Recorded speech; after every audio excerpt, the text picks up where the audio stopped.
Good afternoon. The World Cup is over and domestic leagues around the world are getting underway. This is the World Football Show and we'll be here every week. And this week, my guest is Andy Brassel.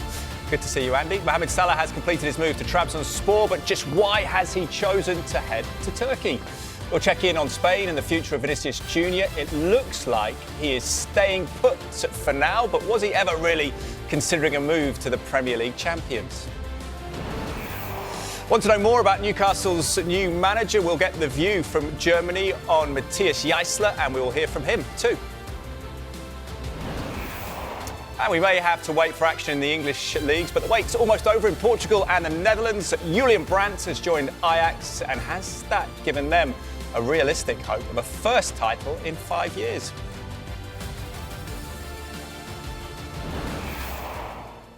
Welcome along, but first the breaking news in the last hour. Mohamed Salah has completed a move to Turkish side Trabzonspor. Salah signed a 2-year deal after leaving Liverpool on a free transfer at the end of the season. After initially landing in Istanbul and greeting fans there yesterday, Salah made the flight to Trabzon in northeast Turkey. He landed in the evening, where he was greeted by an estimated 25,000 Trabzonspor fans. So, Andy Brassel, welcome to the show. What is your reaction to this news? The fact that he's gone to the Super League is not a surprise to me, because, of course, he was linked with Saudi for a long time, but it seemed that there was very little to show that he was inclined to move there himself. And really, Turkey is a great sweet spot for players now who would like the money of Saudi but don't want to leave European football. You can still play in a competitive league in front of huge atmospheres, and you'll get more money than you get in Western Europe. So effectively, what we're led to believe, and we'll have the official figures out soon, now we're past that because Trabzonspor will be forced to announce them to the Turkish stock market, but it looks like Mo Salah, who's on a huge contract at Liverpool, will be getting in effect a 50% rise, which is enormous without going to Saudi. 15% tax rate, is it, on footballers, I think, something like that? Yeah, so basically everything is given net out there. So once we take the tax off with Liverpool figures, it's about a 50% rise. And of course, that is playing a huge part in it. But the fact that he does get to play in, well, it'll be the Europa League, not the Champions League next season, presuming they get through the playoff. But it's a composition that with Mo Salah in the team, Trabzonspor have a chance of winning. We've seen the Europa League is very open. It is an amazing football city, Trabzon, on the Black Sea, the most recent title winner that's not Galatasaray. And it's brilliant for the league that he hasn't gone to Galatasaray or to Fenerbahce. I suppose as well we would think about Fenerbahce and Galatasaray, and I wonder if I'm being slightly disrespectful in terms of asking this question, but how surprised are you that he didn't end up at a bigger club than Trabzonspor? But as you say, they were champions, 4 years ago? Yeah, that's right, and they were only 8 points off the top last season. So we're talking about a good team as well as a big club with history and tradition. And I think with Galatasaray, we know they're moving to replace Mauro Icardi, who's just left at some point. But they were offering Icardi a quite significant cut in wages, so there was no appetite to go out there and pay an ageing star like Salah a fortune, even if he is still excellent. Obviously, they've got a lot of eggs in the Victor Osimhen basket, who was the highest paid player in the league until Salah arrived. It seems he's going to get paid a tiny bit more, and I'm sure the figurative part of that is very important.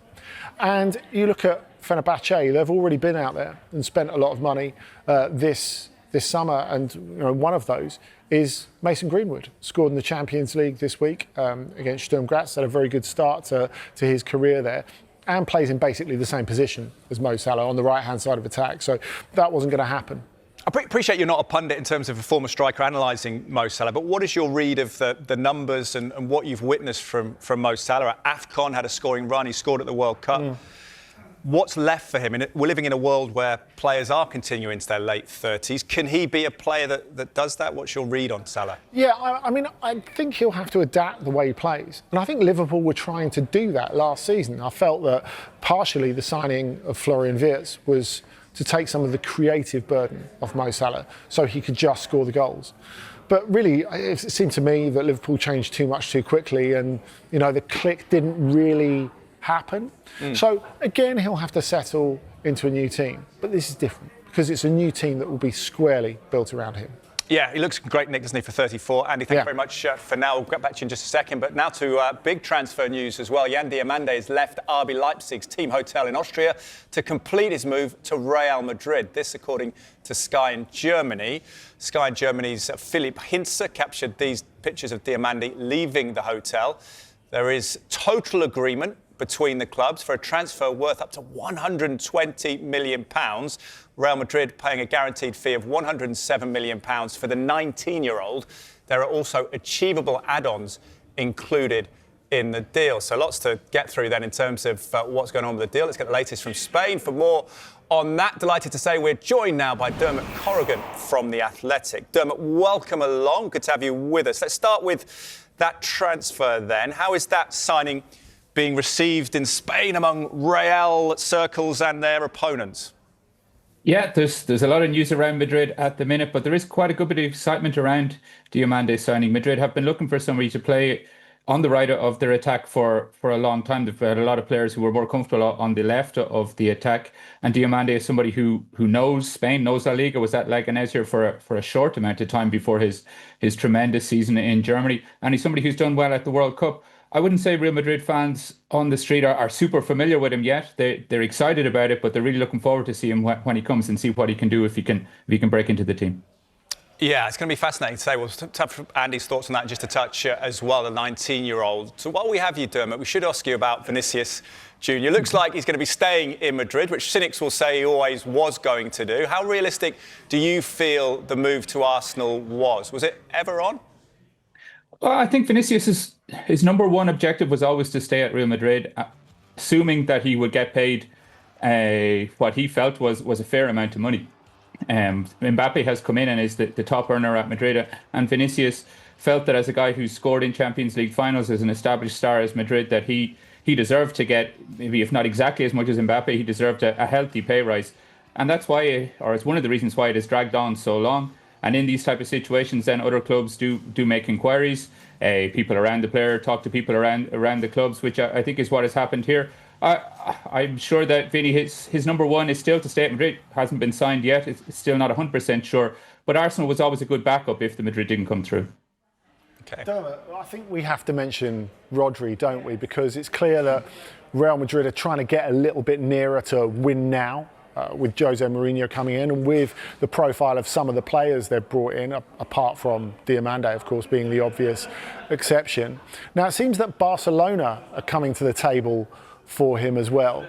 I mean, a lot of people think Real Madrid really need that organising player there. Personally, I think he'd be a cleaner fit with Barcelona when you look at how he likes to govern possession, when you look at the injury to Frenkie de Jong, which we don't know how serious that is. But do you think that actually Real Madrid really need to get him now so Barcelona don't? Hey, Andy. Yeah, it's a fascinating one, all right. And there's been a lot of talk about Rodri going back years of coming to Madrid because they've been looking for somebody to replace Toni Kroos and Luka Modric, who were the guys who knit things together in the midfield for them back when, 2-3 years ago, their last Champions League successes.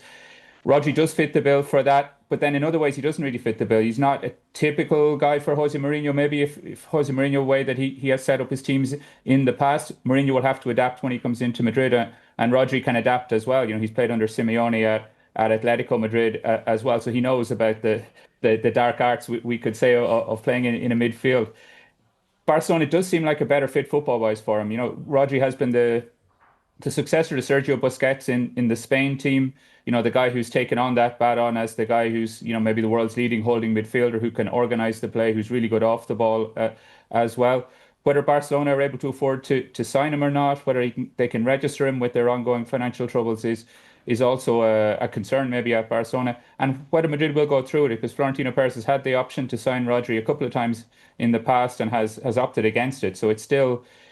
It's a classical battle maybe for his signature, and there's still plenty of questions on both sides before we work out where he's going to go.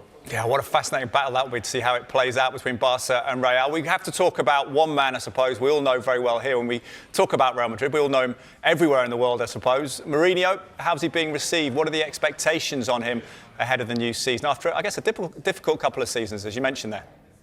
Yeah, it's been really interesting to see how Mourinho has come into Madrid, because we're so used to Mourinho arriving, going back to his time at Chelsea where he had that that fantastic press conference where either he or the journalist, is still unclear, decided that he was the special one and got that nickname for a long time. And he's a guy who loves those interactions with the media, who likes to be at the centre of the narratives around the club. But it's been very quiet since he's arrived here in the Spanish capital. He hasn't had a big presentation. They've played a couple of friendlies. The media access has been limited to it. So we're still kind of waiting to hear from him, to see how it's going to go. He's a lot of friends here in Spain. He made some enemies in the press here when he was here before Mourinho over a decade ago. And those, we're all kind of waiting to see how the sparks will fly as soon as he gets settled in, starts talking to everybody, the games start. But so far, it's been unusually enough maybe for Mourinho, a kind of a low-key arrival in Spain. New low-key Jose Mourinho, interesting stuff. Let's switch our attention to Barcelona and the arrival of Anthony Gordon. How's that been received, Dermot? It's another one which maybe we're still waiting to see. Gordon did really well against Barcelona in the Champions League last season for Newcastle, really impressed Hansi Flick, other people at the club. For his all-round game as well, for his work off the ball, his athleticism, his energy, his ability to help out in defence, as well as getting forward into the box and making things happen around the goal. But he's not a big superstar. It's not like they've signed a new guy who everybody thinks is going to replace Robert Lewandowski and be the number 9 and be the big name up front. He's a guy who's going to have to come in and work his way into the team. And the coach and the pundits as well are still kind of working out exactly what role he's going to play. But they're very happy to have him. I don't want to play down the importance that he's going to have in it. It's just that we don't see yet exactly how it's going to play out. Okay. And of course, he could play as centre forward. We saw him doing that with increasing effectiveness as the season went by with Newcastle, particularly in the Champions League last season, which all puts more question marks over the future of Ferran Torres. I mean, this is the guy who scored the winning goal in the World Cup final, for goodness sakes. And before that, he had a year left on his contract. It seemed like Barcelona would be quite happy to get rid of him somewhere. They didn't really want to re-up his deal. They wanted to save on his wages. As you said, things are still quite tight financially there. But how does it look from a PR perspective if they get rid of the guy who just scored the winning goal in the cup final? This sort of matinee idol. He's been and done a really good promotional tour of the States at the moment. Whoever his agent is doing a blinding job, by the way. He's been out doing the first pitch at the Yankees, getting interviewed by Caitlin Collins, the nemesis of Donald Trump, of course, on CNN.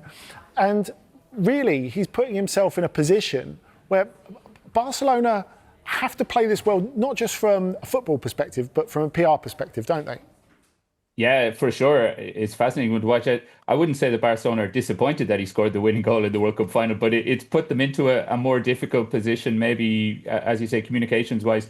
He's a guy, Ferran Torres, who's blown hot and cold maybe a little bit with Barcelona. He's had some great moments. He's also had some spells where he wasn't in the team, wasn't finding the net. He went about 3 months without scoring through last season. And at that stage, Barca were starting to think about replacing him. Then he came back into the team, did quite well towards the end of the season, and came into the World Cup again. Maybe similar enough that he missed some chances early in the tournament, but then when the chance came in the final, he smashed it in, and Spain were world champions. So I think it's back in Ferran Torres' court at the minute. Barca don't seem to be willing to make him a big pay rise offer. Maybe he'll get that somewhere else. But again, he's to arrive back, finish his holidays, get back to Catalonia, and the serious talk can start then.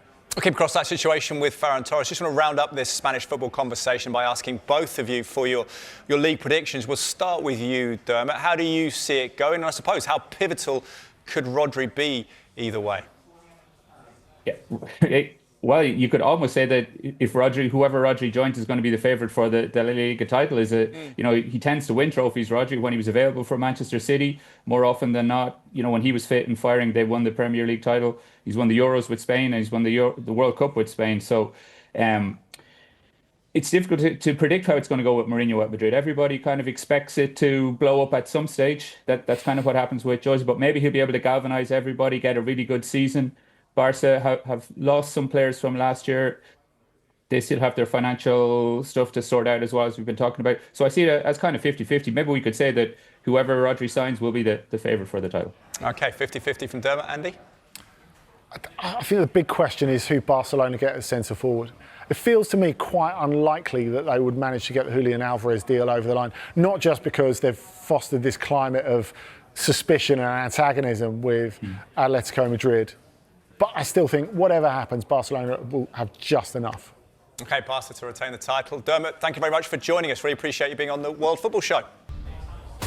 Welcome back to the World Football Show. Not long to go now until the Premier League gets underway, but plenty of action starting across Europe this weekend. One of those countries is Portugal. After a disappointing end to their World Cup, is excitement building to get on with the league action? Let's find out. Portuguese journalist David Novo joins us now, Portuguese football expert. David, welcome along. Let's start with a familiar face to our viewers, Marco Silva. How should we expect Benfica to look under him compared to the one and only Jose Mourinho? Hello guys, thanks for having me. Of course, it's a new manager here in Portugal. Of course, we all know Marco Silva from the Portuguese league, but he went to England, Premier League. I think he did a great job in several clubs, you know.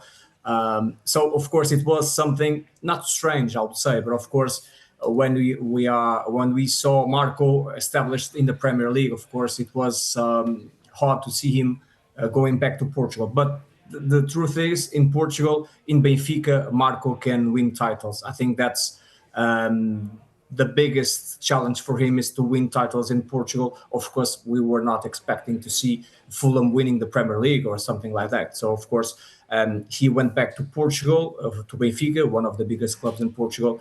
The challenge is to win the championship. That's the biggest challenge. But like you said, Benfica is going through a lot of changes recently. Mourinho left to Real Madrid.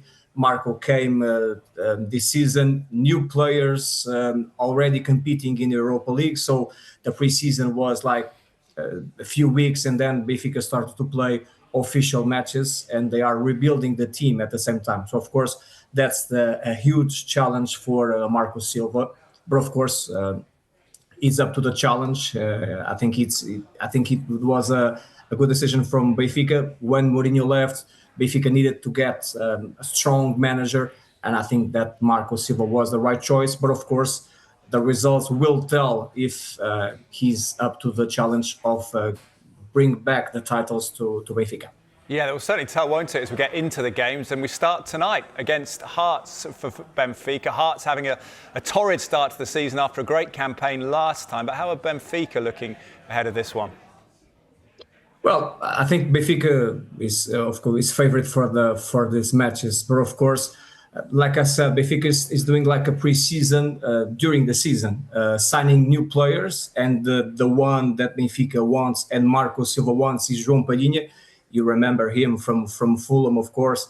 He's at Bayern Munich. He is the signing that Benfica wants to do until the end of the market. It's the player that Marco Silva wants. It's important for his system.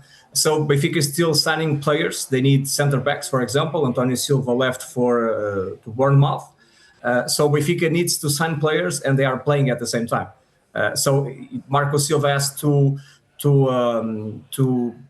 put his ideas on the team. He has to sign players, and he has to win matches. So it's tough for every manager, especially with Benfica, with this context of not winning the title for some years. And of course, Benfica fans expect to win the title every year. And when Benfica sees the rivals winning the titles, of course, they want to win the title again. They want Marco Silva to bring the titles, but I think they have to be patient with him.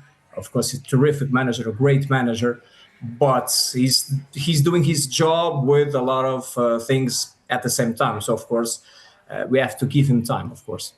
Yeah, it feels like a lot to get through. You mentioned him there, António Silva going to Bournemouth. What are they getting in António Silva? I think he's a great player. Of course, we were expecting here in Portugal a different path to António.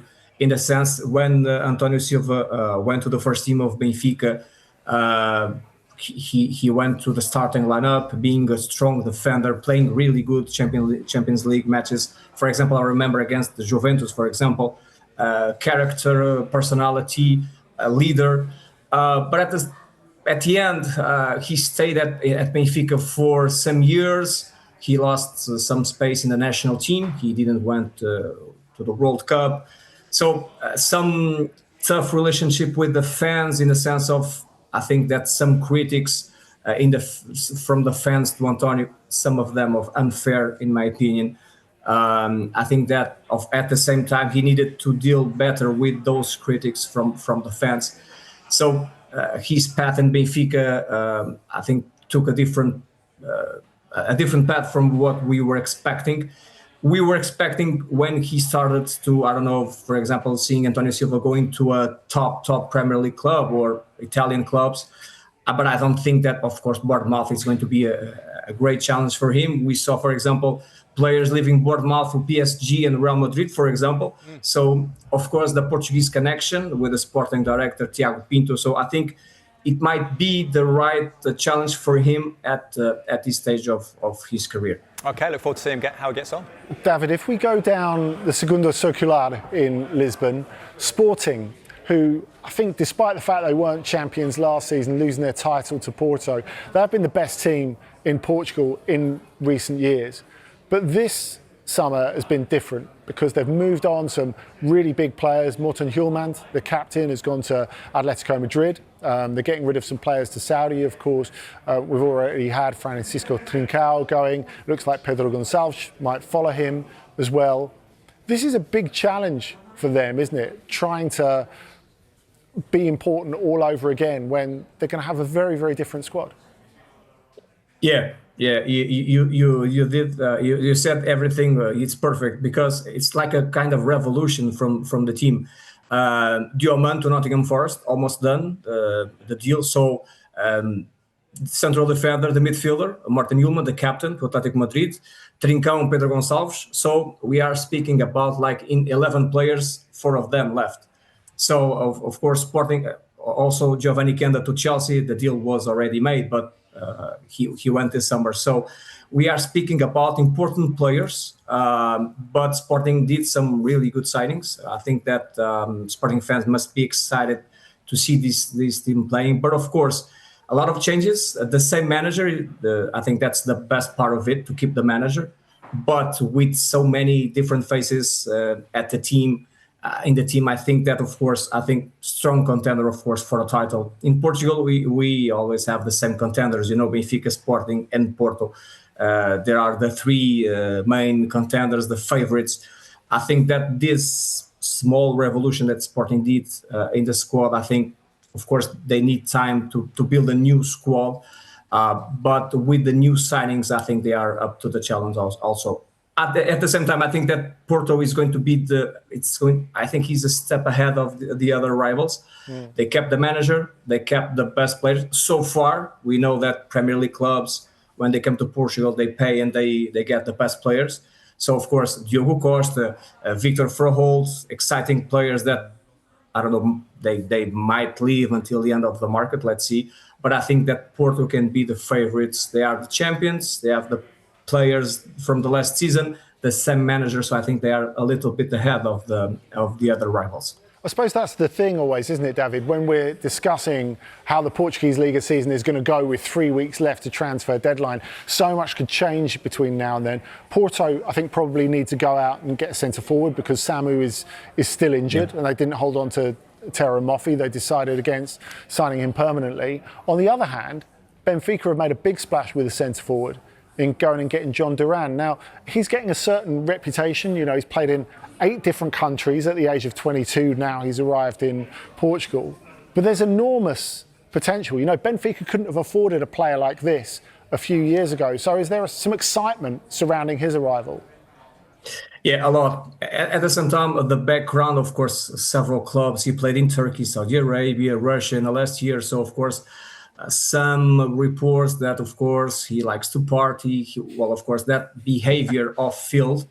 But with the information that we have is that Benfica spoke with the player and, of course, his entourage just to check the mentality, if he had the right mindset to get this opportunity. So I think it's a small risk involved, of course, when you see a player that played in the Premier League and then went to 4 clubs in like 4 years, something like that. Of course, I think that's a little bit of risk on that. But I think it's a player, like you said, huge potential. I think he has a lot of quality for the Portuguese league. And of course, I think he can be one of the best signings for Benfica this season. but it will depend, of course, of his behavior, if he has the right mindset to focus on the field and not things off the field, of course. To be fair, 22-year-old, focus was a problem for us all, wasn't it, David? But thank you very much, David Nomo, Portuguese football expert. Appreciate your insight. Thank you, sir. Thank you very much. Thank you. Welcome back to the World Football Show. It isn't just in Portugal where the action gets going this weekend. Let's head over to the Netherlands now and join Callum van Oudhoosden. Callum, welcome to the show. Quick question at the top. Are PSV still the team to beat? Yeah, I do think so. Although a lot has happened over the last couple of weeks in the Netherlands. Obviously, as you know, Ajax did quite an impressive thing on the transfer market. Yeah, and I wanted to ask you that question, actually, Callum, about Ajax. I mean, we've had Marc-Andre ter Stegen, or Mark ter Stegen, as he now wants to be called, speak this week to some Dutch journalists about the tradition of Cruyff and his friendship with Frenkie de Jong and everything that he wants to do at the club. But he's just one of a few big names with Julian Brandt, Marcos Leonardo, who a lot of big clubs have been interested in, Caio Henrique.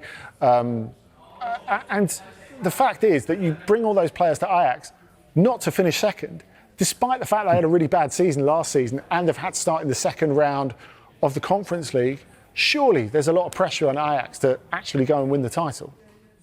Yeah, there's a lot of pressure, but it has been over the last couple of years. But as you all know, there's happened a lot of bad things at Ajax. They made the wrong choices. They had some bad transfers. But now Johan Cruyff, he's been in Ajax since February 1st. Yeah, he's a very charismatic man with a clear vision, and yeah, he knows what he wants. So that's basically the stories of all the signings.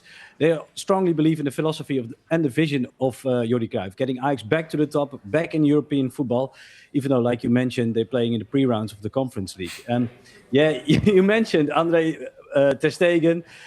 They just met in a coffee bar. That's also quite interesting. And they just had talks. And from that point, he was convinced by the things and the vision of Johan Cruyff. And same thing with Julian Brandt. 48 games for Germany, 218 games for Dortmund. No transfer fee. And I think immediately one of the best players of the Eredivisie. So you have two big names from German players now playing in the Dutch Eredivisie. So that's quite mental, I would say. It's a good signing, isn't it? A familiar face, of course, for us old ones, Johan Cruyff playing in England, but another one playing in the UK, Giovanni van Bronckhorst, though, has returned to Feyenoord. How has that been received? What are his chances, do you feel, of getting the club firing? Yeah, that's also an interesting one. Obviously, as you know, Feyenoord got rid of Robin van Persie. The crowd didn't like him at all. He made some controversial decisions. So Giovanni van Bronckhorst is set to replace him and lead Feyenoord to new title. The first one since 23 with Arne Slot. And before that, he led them to a title in 2017. So, it's quite interesting story for Feyenoord as well. So, as you might know, Guivairo Reed, right back, very interesting player. And a lot of big clubs want him, like AS Roma. But, they have to pay over 30 million euros. So, other than that, they basically have the same team, but there's a lot of trust in Giovanni van Bronckhorst. He has Sipke Hulshoff. He also was assistant of Arne Slot. So, there's some big positivity in Rotterdam. Good players coming into the Netherlands. Should be an exciting title race from what you're saying, but outgoings as well. Newcastle fans getting used to a new manager. A lot of concern around their midfield, though, but they have signed a new young player from Ajax. What can they expect realistically from Sean Sturr at this stage of his career? Yeah, so what a story, man. To lose Bruno Guimaraes, that's something bad. But Sean Sturr, he was sold for 27 million euros. That's actually quite a lot of money for a young talent who, actually hasn't proven himself in the first team and in the Eredivisie. He did play 22 games, scored an important goal against Feyenoord. That's also very interesting if you are an Ajax player, obviously. But I think everybody in the Netherlands were quite surprised that that Newcastle was willing to pay that amount of money. Of course, the talent is there. He's a real number 8, but he needs to increase his physics, his stamina, and also it's been told he's scanning in the midfield. So, it's a diamond, but like an unpolished diamond, I would say. Yeah, maybe a little bit behind Alegi Bamba in terms of what they can expect at Newcastle. Callum, thank you very much for your time. Appreciate you being on the World Football Show, the first show. Thank you. Cheers. Thank you very much to Callum. Now, Newcastle, as mentioned there, appointed Matthias Jaissler as new head coach, having paid Saudi Arabian side Al Ahly £9.5 million in compensation. The 38-year-old's been leading the squad during their pre-season camp out in Spain. Let's hear from him now. This is now a transition phase, but I'm really excited now to be finally officially also here in the camp already. I'm even more looking forward being then back home in Newcastle and start that journey. We've had a chance to see the players at close quarters now. Of course, many of them new to you. I'm guessing there will be changes between now and the end of the transfer window, but given what you've seen, what's your ambitions for the season? Where can Newcastle finish? Wow, that's a tough question after one day now officially being the manager. I think what I said before, now it's a transition phase. We lost a couple of really important players, but that's also a chance. Yeah? You can see it in a negative way, that there's a lot of challenges and we can search for excuses, but that's not our idea. We see the chance in these things, and now give me a bit time to really get to know the players, work with them. I think that's the most important thing. We have a clear vision where we want to go. We want to be successful, of course. Everyone wants to be that. But it's about hard work now in the pre-season and making progress.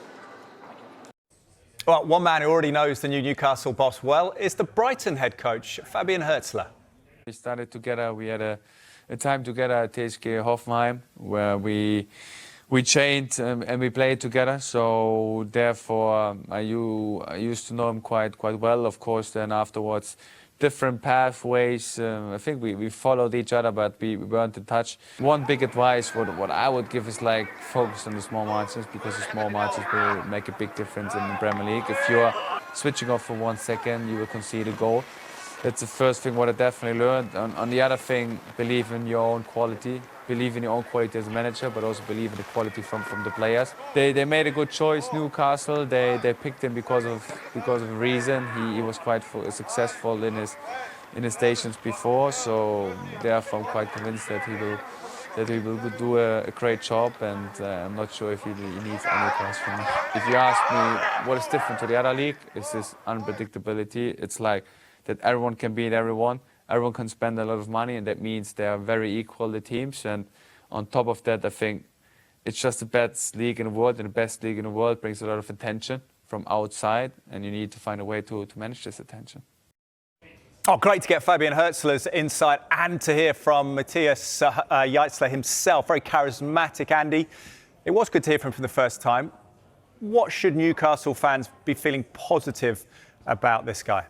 Well, because he's got that new energy about him, and they really needed that. I see a lot of Newcastle, them being on my doorstep. And post-Barcelona elimination in the Champions League, it was pretty miserable. It was clear it needed a reset, a restart, and he's got that energy. And the guy's a winner. You know, there's no doubt about that. The only coach to have won 2 Asian Champions Leagues, coming off the back of course, those 2 Austrian Bundesliga titles at Red Bull Salzburg. Now, people say, oh, well, everyone wins the league at Red Bull Salzburg. Well, they haven't since he left, which is worth pointing out. So they found him very, very difficult to replace. And his ability to relate to players of all different backgrounds and ages, I think is really, really notable. Still very young at 38 himself. We heard Hürzeler there talking about the specific demands of the Premier League and the focus upon you. Is he experienced enough at handling the big-name players? And also, I suppose, the other side of that, a Premier League club developing players. Well, I think he's done both of those. You know, I think if you look at the players that he looked after Al Ahly, you're looking at guys like Ivan Toney, Riyad Mahrez, you know, some absolutely huge names in there, as well as developing players like Galeno, who came over from Porto, a terrific player, and I'd love to see him pitch up at Newcastle at some point, getting sidetracked there. But look, as well, I think you got them to fire as well, didn't you? So getting the win in the Champions League as well. Yeah, twice, which is really incredible, actually.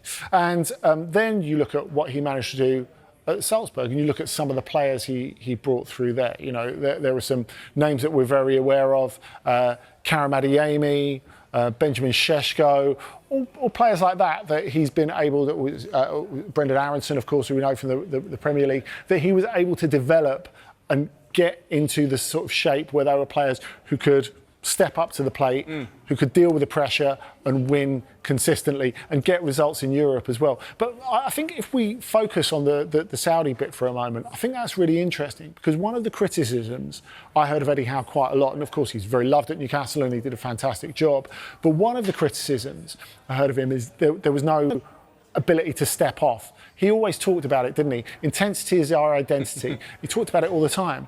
But sooner or later, you're going to hit a wall in the Premier League playing like that. And I think that's the case. Some of those players looked a bit burnt out by the end of last season, I thought. Now, funnily enough, him going to Saudi, which was a really surprising move, after he brought these guys through, there are a lot of teams, especially in Germany, who wanted to bring him to the Bundesliga. And it was a surprise that, he went for the money, people felt, and he's admitted that was at least partially reason for the move. But I think actually it's been a really interesting growth experience, because not only has he won those 2 Asian Champions Leagues, but the way with the heat in Saudi that he has to find a way for the team to step off that intensity some of the time, I think that will translate very, very well to the Premier League. You don't want to be going hell for leather and the team to be out on their feet after an hour. I think he knows how to get his players to pace their efforts. Harry Kane and Michael Olise set the Bundesliga alight last season, spearheading Bayern Munich to yet another league title. Ahead of the new campaign, defender Jonathan Tah reveals the qualities that have helped them become 2 of the world's best players. They always work on themselves. They're never satisfied, of course they're happy when they have a good game and when they score, but they want to do more. They want to work on stuff, and you always see them working on something like at training or after training. And I think also the setup they have to be as professional as possible, also in private life, I think is so important, and that's what both of them do, and that's why they are on this level, and that's why they're going to stay on this level. Your current coach, Vasa Company, and your former coach, Xabi Alonso, both very special coaches, I guess. Feel blessed to be able to work under both of them? Yeah, for sure. I mean, they had such big careers in their player career, so it's really nice to work with them, because they really understand how a locker room, how a group works. They've both been great leaders also during the time where they were players, so yeah, it feels amazing to work with them. Great personalities, great coaches, and yeah, I enjoy it. Special things you've learned from them? Yeah, a lot. I mean, if you go deep into it, we could sit here for 2 hours and I could explain you exactly what I've learned. But I think the most important is the approach they have to a team, because you can have all of the best tactics if you don't really have the connection to the team, and if the team doesn't really connect and feels what you want to do, then it's not going to work, even if the tactic sounds good. And I think both of them, they're capable of catching the team emotionally, so that everybody listens and everybody follows what they want from you. Now, Real Madrid are currently finalising a deal with RB Leipzig for Jan Diomande, according to Sky in Germany. The transfer fee, including bonuses, is expected to be worth between 111 million and 120 million pounds. This deal set to be a club record sale for Leipzig. Back in March, we went to meet him to discuss his start in football. I was born in Abidjan, in one city we call Sikoji. We have a lot of passion for football there. We like football a lot. Everyone is playing on the street, and then I left my family to come to a village for football. That was in the village. I decided to go away to follow my passion. I went to USA for 7 or 8 months. The Gunners want me to come there, and I said, yeah, why not? Professional team, and I didn't think a lot, and I said, let's go. Playing against Madrid, first game, I didn't sleep because I didn't know. They called me to play with the first team 2 days ago before the game. I didn't imagine they're gonna call me to play against Madrid. For me, that was impossible, and I was so happy. I called my mom, and Yeah, my idol is Cristiano, and I'm looking of a lot of type of players like Ronaldinho, Vini, Leo, Mbappe. My dream is win everything.